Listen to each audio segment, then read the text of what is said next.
Today, Max Verstappen is a legend. Four-time world champion, we are witnessing a machine, a benchmark, a champion. Champion! Max Verstappen climbs onto the podium. A driver who makes the impossible seem ordinary. But a few years ago, he was the most hated man in Formula One. Go fuck yourself, Max! Go fuck yourself, Max! The guy everyone pointed fingers at after every crash. Oh no, the one mistake you shouldn't have made! The guy they called dangerous, arrogant, unbearable. The worst part was the more he won, the more fans hated him. So the real question isn't how he became champion, it's how the most hated man in Formula One became the most respected in the paddock. And above all, at what moment everything changed, because there was a race, an event that changed everything. Not when he won, not when he dominated, but when he became human again. You'll see the exact moment when the whole paddock started to change their minds. But to understand that moment, let's first go back to the root of the problem. Why is Verstappen the villain in our story? And you'll see, it's probably not for the reasons you have in mind. First, you need to understand something essential in Formula One. Fans don't just watch for the speed. So yes, the show matters, the overtakes and the victories too, but what really keeps people in front of their screens are the emotions. Charles Leclerc wins the Monaco Grand Prix. That's pure emotion. A survey conducted in 2025 with over 100,000 fans confirms it. Even if you have the fastest F1 car and win race after race, that's not what will make you the fans' favorite. Today, by qualifying for their second... What matters most are the stories, the drivers' personalities, their careers, their achievements, and their setbacks. Which means that perception is no longer a side effect, perception is part of the championship. And that's exactly where the Verstappen case becomes interesting. Because from the very first day, Max doesn't fit any mold, and this detail is going to trigger everything. From the beginning, everyone is watching him, and you'll likely wonder why. And long before him, Formula One was made up of men, adults, guys full of experience, ready to take on the top category of this sport. Max, on the other hand, doesn't fit the mold. He enters Formula One at 17 years and 166 days old. He's the youngest to start a Grand Prix, and an entrance like that gets noticed. So naturally, opinions are divided. Some see it as the arrival of pure talent, but for others it's a mistake. They see it as a risk, a danger. Meanwhile, in the paddock, some drivers are worried and are already starting to ask a real question. Is this kid really ready for F1? Mika Hakkinen himself says it's too young, because in Formula One, the risk is high. Even Lewis Hamilton admits he's surprised by such an early arrival. I didn't even think it was allowed. And the worst part is, he was right, because right after that, the system got tougher. The FIA strengthened the super license rules, raising the minimum age and increasing experience requirements. Basically, the sport is telling us, okay, we messed up, we won't do it again. But what bothers people about Max isn't just his age, it's his look, his tone, his body language. In fact, he's not here to fulfill a dream, he's here to take a spot, and the paddock senses that immediately. Max Verstappen isn't a polished driver. He has character, which everyone notices in press conferences. We had so many questions about that, damn. With his short answers, A lot. Can you elaborate in terms of... No. frank and sometimes curt, What do you want me to say? Nothing, if that's all. he's seen as impatient or annoyed, but the real turning point comes a few months later, while the debate is raging outside, internally. At Red Bull, a much more urgent concern is starting to rise. If Verstappen stays too long at Toro Rosso, he could get frustrated and, more importantly, be approached by other teams, like Mercedes. So, the team makes a radical decision. They fire Kvyat in the middle of the season and put Verstappen in the main car. Except that this decision is far from going unnoticed. Max, do you think Daniil deserved to lose his seat? It's not up to me to say who deserves it or not. I'm happy with the opportunity they've given me, and I'll try to do my best. So, we know that historically, Red Bull focuses on developing talent, not just raw results, but Kvyat isn't bad. Last season, he finished ahead of Ricciardo and just got a podium in China. For many, the message is clear. Red Bull just sacrificed a driver to speed up the Verstappen phenomenon. The pressure on the Dutchman's shoulders becomes immediately enormous. Everyone is watching him closely. A question is circulating in the paddock. Is Max Verstappen truly ready? Or was he promoted too soon? And right from his first Red Bull race, he responds. At 18 years and 227 days old, Max Verstappen wins a Formula One Grand Prix. And yes, he becomes the youngest winner in the history of Formula One. Except, and this is where the story gets interesting, success doesn't always create love. Because he's not the favorite, he's not the nice guy, he's the kid who comes in and shakes things up, threatening the veterans.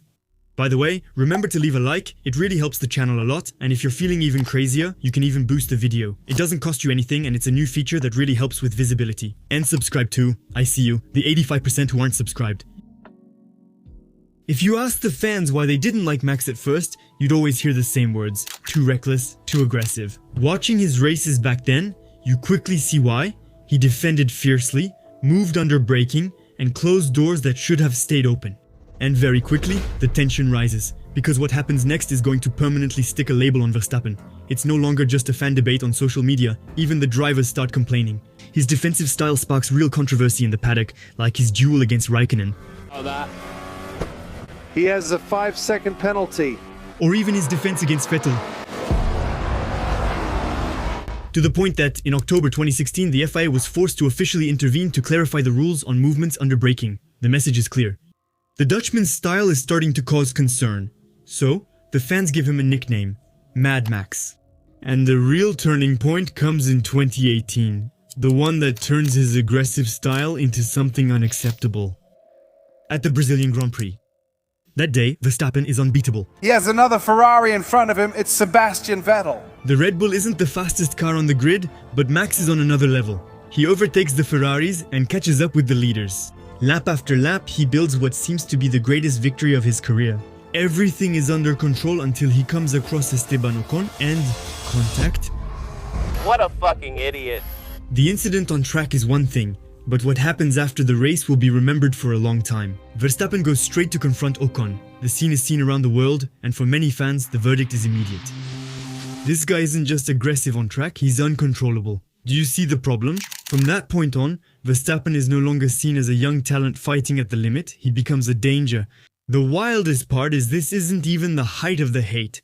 But before we reach that point, I have something to show you. Alright, now that we've settled all that, let's get back to Verstappen, because the real turning point is right now. In 2021, everything changes. For the first time, Red Bull gives Max a car capable of fighting for the title, but standing in his way is the 7-time world champion, Lewis Hamilton. So, very quickly the season turns into a real war. Max knows that to beat Hamilton, he can't just be fast, he has to be aggressive, ruthless. Is in the lead, but not for long, because Max Verstappen now on the inside joins Hamilton in the battle. It's Hamilton and Verstappen, Verstappen and Hamilton, wheel to wheel, approaching the... And you can feel it immediately. Verstappen is out of the race, and that's a big crash. Already Silverstone and that 51G crash into the wall, then in Monza, Italy, where the halo saves Hamilton. Hamilton and Verstappen, and this time Verstappen and Hamilton are off the track and they're both out of the race. Or in Saudi Arabia. Oh, they brushed against each other and collided! Max Verstappen and Lewis Hamilton! And while the rivalry explodes on the track, in the paddock and among the fans, camps start to form. Some admire Verstappen's determination, while others are seriously starting to worry about his aggressiveness. Despite the controversy, everything will be decided. In the last race of the season, in Abu Dhabi, both drivers arrive tied on points, so the winner becomes world champion. The race is coming to an end, Hamilton is in control, and then suddenly... Safety car. In a matter of seconds, everything changes. There has been an accident, the safety car is deployed. Michael Masi decides to restart on the final lap. Will Verstappen become world champion for the first time? Verstappen makes a move to attack and becomes champion without anyone accepting the outcome. He becomes the one who didn't win fairly. He was favored. And from that moment on, Max Verstappen doesn't just become world champion, he becomes public enemy number one. In sports, winning usually buys you love. In Formula 1, winning too much buys you resentment. While Verstappen racks up victories, something changes in public opinion. In 2022, he wins 15 races, a record at the time, and in 2023, he even turns the season into statistics. 19 victories, including 10 in a row and a new points record. On the sporting side, the domination is total, but in the stands, frustration is starting to be felt. Because fans don't just want excellence, they want suspense. And sports psychology shows this very clearly. The public almost always gravitates toward the underdogs, while the ultra-dominant teams end up triggering a backlash. By winning too much, even perfection ends up becoming tiresome. And Verstappen is starting to hear it too, especially at Silverstone in 2022, where the boos become loud enough that Lewis Hamilton himself asked the fans to calm down. At that moment, one thing becomes clear. Max Verstappen may be at the top of his sport, but he is far from having won the hearts of the public. So, a real question arises. How can an ultra-dominant champion turn public opinion around? He can't beg, he can't apologize just to be liked. In reality, only one thing can truly change people's minds. A moment so striking that it forces skeptics to see things differently, and that moment comes sooner than expected. When the 2024 season starts, one thing seems clear. Nothing has changed. Red Bull still seems untouchable in practice, and in the paddock, some continue to claim that Verstappen wins mainly because he has the best car. But in Formula 1, the momentum can shift very quickly. Mid-season, Max is struggling. For 10 consecutive races, he goes winless. For a driver used to dominating the championship, something is wrong. Meanwhile, at McLaren, confidence is growing race after race, and Norris is coming back stronger. For the first time in a long while, doubt is setting in. McLaren might have a chance.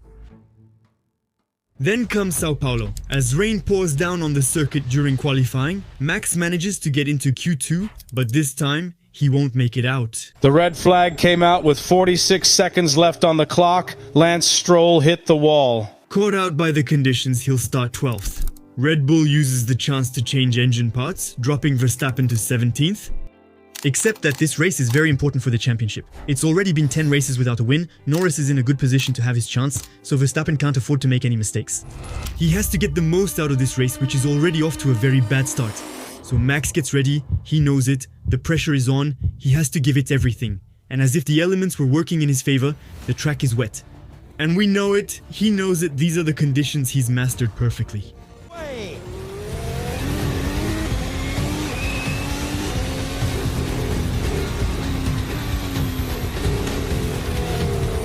He keeps doing laps, attacking, calculating, and moving back up. He's giving us an incredible show. We're not just watching a simple race anymore, we're witnessing something special.